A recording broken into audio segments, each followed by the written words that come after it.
Assalamualaikum. My name is Nur Tasha binti Muhammad Nasir, H22A2601. And today I will be presenting to all of you about interpersonal communication that consists of two parts, which is the first part is nonverbal communication, specifically through artifacts and environment of my personal workspace. And then the second part is a reflection of a mindful listening. So the first part, which is focuses on nonverbal communication through artifacts and environment of my personal workspace. Currently, my main workspace is my bedroom, where I created a small study area for myself.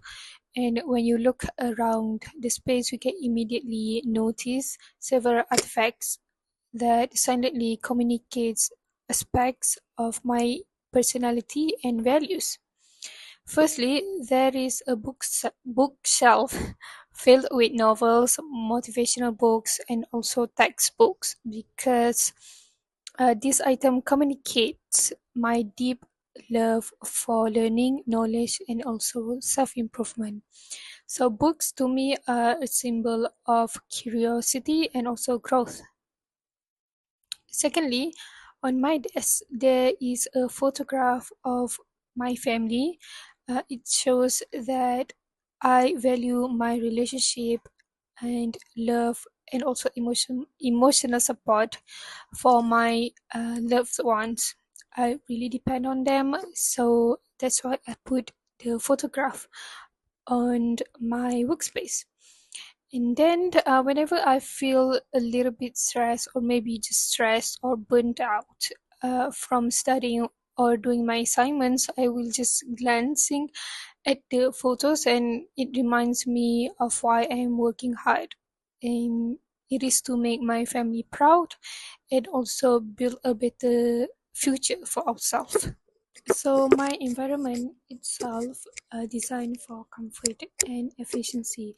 I choose warm lighting instead of harsh white lights to create a calming atmosphere, and also the choices of color in my bedroom is consists of white only because I want to create peace and also create clarity for myself.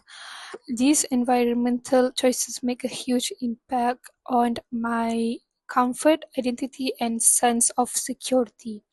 Comfort because everything is tailored to my needs, like identity because my space reflects who I am, a learner, a dreamer, and a family oriented person. So, if my all artifacts were to disappear suddenly, I believe I would feel lost, almost like a stranger in my own home, in my own comfort. So the environment would feel cold, empty, and uninspiring for me. So I would lose the daily reminder of who I am, and my connection to my goals and values might weaken. So this shows just how powerful nonverbal communication through artifacts and environmental truly is. So moving on to part two, I will reflect on a situation where I failed to practice a mindful listening and the impact it had on my life. So this incident happened during my first semester in university when we were assigned a group project for one of our course subjects. During the group discussion, I was distracted a lot. I was checking on my phone, I was daydreaming and not giving full attention to my teammates on what they were saying. So one day, the team leader clearly explained the division of tasks.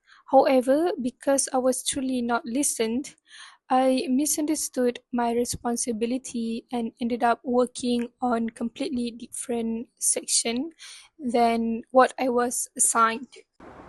So when the deadline submission came close, my mistake was discovered. It caused a lot of stress, tension, and also last minute changes within the group. And my teammates were understandably upset with me because of my lack of attention had causes the precious time. So this experience is very painful for me because it made me realize the hard way that not listening mindfully is just not a personal weakness, but also can hurt others too. It can damage trust between each other and also lower the quality of a teamwork.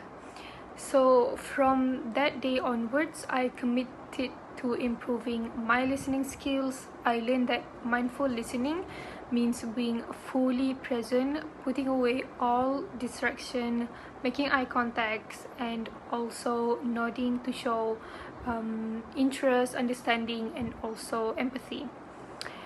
And it's also not just about hearing words, but it's catching the unspoken messages behind them.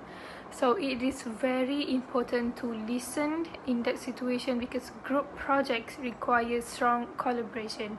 Everyone depends on each other, and a small misunderstanding can ripple effects on the entire team's success.